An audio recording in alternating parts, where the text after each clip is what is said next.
Os digo estas cosas para que cuando llegue la hora no os escandalicéis. Os echarán de las sinagogas. En el nombre del Padre, del Hijo y del Espíritu Santo. Amén. Hoy, queridos hermanos, vamos a abordar esta expresión de nuestro Señor en el Evangelio, non scandalizemi. El no escandalizarse, el no asustarse, el no salir corriendo, el estar prevenidos. Os he dicho esto para que cuando el tiempo venga os acordéis que yo os lo había dicho. En primer punto hablaremos sobre el contexto actual de la Iglesia, Leo XIV y consagraciones episcopales. En segundo lugar, hablaremos sobre el estote prudentes de San Pedro en la epístola de hoy. Ser prudentes. Y en tercer lugar hablaremos sobre el testimonio, dar testimonio, verificar el testimonio que habla Cristo. Contexto actual de la Iglesia, estamos justo rezando la novena del Espíritu Santo con la fiesta de Pentecostés. También la rezábamos a la novena antes de la elección del nuevo Papa. Efectivamente, el 8 de mayo fue elegido el cardenal Robert Prevost como sucesor de San Pedro número 267, con el nombre de León XIV. Su elección fue recibida en términos generales como signo de esperanza, un signo de unidad. De hecho, es un lema episcopal, la unidad, y así se muestra en sus primeros discursos y reuniones. Las líneas de avanzada, por decir así, progresistas, más de ultranza, lo han recibido como un sucesor de Francisco en su misma línea, pero con un estilo propio, políticamente correcto.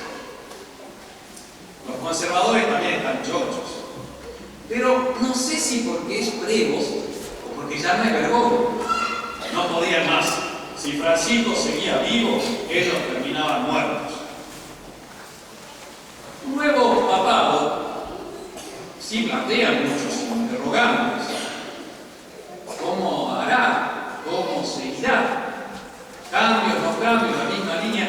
Decía el cardenal Orerich de Luxemburgo, la línea más de avanzada, será un pontificado en la continuidad del magisterio del Papa Francisco. Estoy muy contento. Es lo que quería la mayoría de los cardenales. Por eso lo hemos elegido. Pero tendrá un estilo propio. Y es cierto, por ejemplo, que en el sermón de ayer en las ordenaciones del Vaticano, un sermón sacerdote para la diócesis de Roma, se lo descubre en ese sermón, no tan incisivo como Francisco, pero sí con los mismos principios, que son los del Concilio Vaticano II, lo dice a mí. Por supuesto hay que dar tiempo, no precipitarse, a jugarse para un lado o para el otro, pero sí yo les quiero advertir que hay que evitar los manotazos de ahogados. Es como que para muchos conservadores el hecho de que ya no sea Francisco ya es una liberación. Y comienzan las ilusiones, los optimismos. Esperanza porque usa esclavina y canta en latín. O porque comparado al anterior, que es un señor, es como la gente. Atención, es manotazo de ahogado. Y hay que entender que no es un problema de formas, ni de estilos, ni de esclavinas. Sería muy superficial. Tampoco es una cuestión de personas, si es más piadosa o menos, de buena fe o no, políticamente correctas o incorrectas. No es cuestión de formas, no es cuestión de personas, es cuestión de doctrinas, de las ideas, ideología según las cuales votaron las 2/3 partes del cónclave, que en su casi 80% fue nombrado por Francisco. Un cónclave y una elección francisquista. Se podría pensar, no afirmar. Contexto actual, nuevo papa. Ahora, en un ámbito mucho más reducido, una parte de toda nuestra Santa Iglesia, la fraternidad. Nuestro superior general, el padre Pagliarani, recientemente estuvo en Buenos Aires. El padre Cortés me invitó a reunirme con él para hablar del priorato, del distrito, y se interesó de nuestro apostolado haciendo una pregunta muy concreta. ¿Qué reacción habría entre los fieles si la fraternidad consagra nuevos obispos? Porque esta pregunta, ¿cuál es el quid de la cuestión? Sin obispos no hay sacerdotes, no hay nuevos sacerdotes, nuevas generaciones de sacerdotes. Se necesitan obispos libres de tantos compromisos y tramullos y salidas doctrinales. Se necesitan esos obispos para asegurar los sacramentos para las próximas generaciones de sus hijos, de sus nietos. Ahora bien, la fraternidad ya no tiene 4 obispos, tiene solo 2. Y el mes pasado, justamente, uno de ellos debió ser sometido a una cirugía menor, pero cirugía fina. ¿Qué hacer? ¿Cómo proceder ante una eventual negativa de la Santa Sede?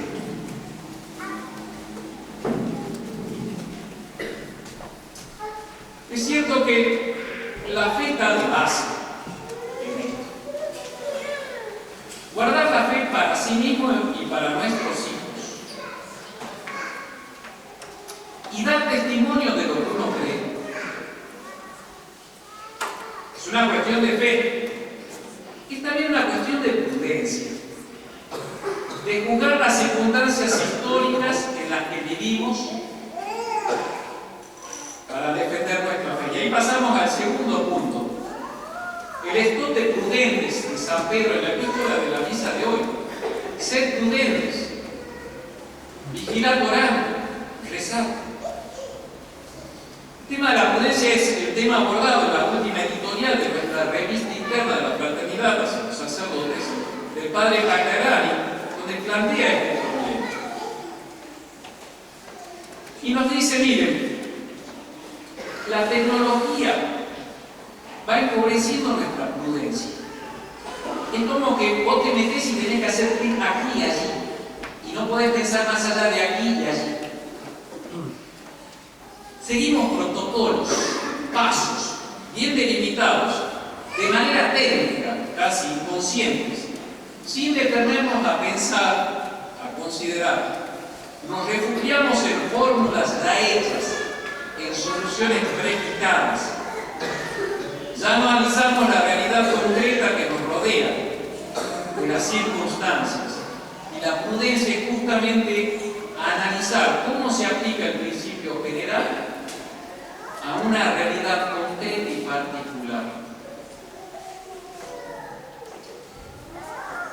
El problema de la prudencia, nuestro superior, en editorial, evoca al comienzo la figura de Monseñor Lefebvre, nuestro venerado fundador.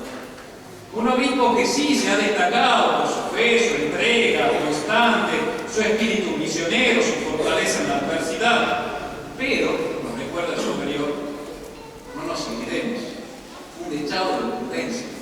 Supo prever y ver a futuro en la realidad de hoy y en el pasado. Analizar la situación. Recientemente leí un artículo de un columnista del periódico The New York Times, un tal Ross Dowd, Él se confiesa admirador de Benedicto y crítico de Francisco, explícito en su artículo.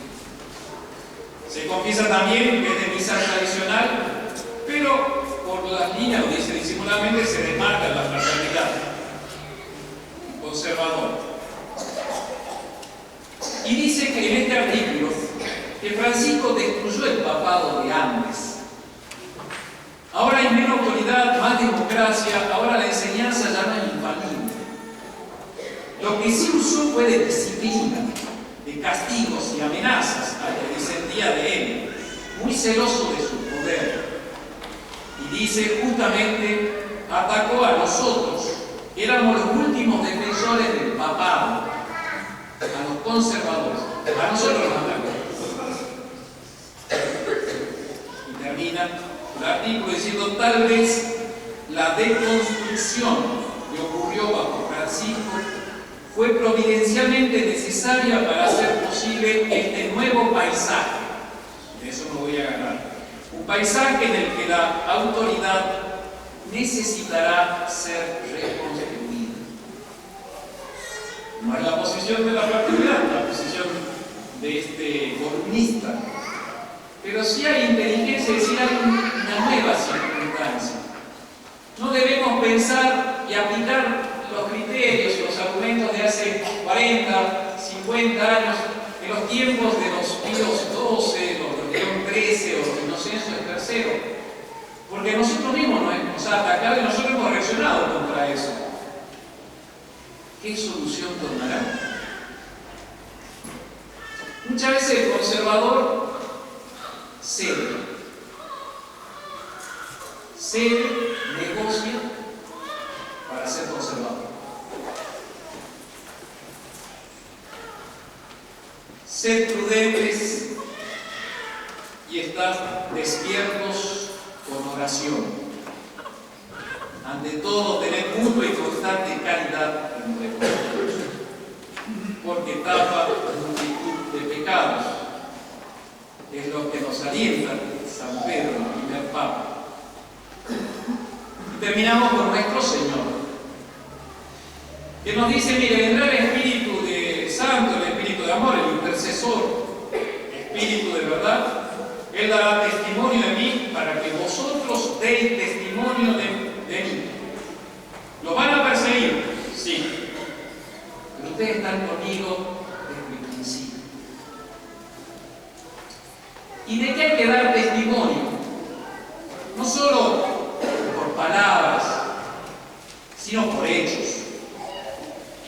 Sabiendo sufrir persecución, eventuales persecuciones, ¿de qué hay que dar testimonio? Ante una jerarquía que dice que todos, judíos, musulmanes y cristianos, adoramos al mismo Dios, ¿acaso no conviene recordar que nuestro Dios no es el mismo que el que ellos falsamente adoran?